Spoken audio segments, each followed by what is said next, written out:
আজকে সন্ধ্যার সময় ওয়েস্ট বেঙ্গলের বাগুইহাটি পিএস থেকে দুজন অফিসার তারা আমাদের এখানে এসেছে। তাদের এখানে একটা উমেন রিলেটেড সাইবার ক্রাইম কেসে, যার কেস নাম্বার 752/2024, ওই কেসে তারা আমাদের বিশ্রামগঞ্জ থানার সহযোগিতা নিয়ে বিশ্রামগঞ্জ বাজার রেড করে এবং সেখান থেকে তারা ওই কেসের এফআইএনএমডিপি দেবাশিস সূত্রধর নামে একজনকে তারা অ্যারেস্ট করেছে।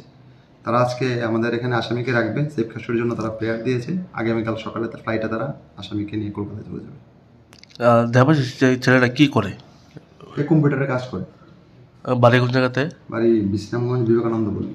তাহলে আগামীকালকে তাকে পশ্চিমবঙ্গে নিয়ে যাওয়া হবে? আগামীকালকে সকাল ফ্লাইটে তাকে নিয়ে যাবে। মোট কতজন পুলিশ কর্মী আপনাদের এখানে এসেছে? দুইজন এসেছে, দুজন অফিসার।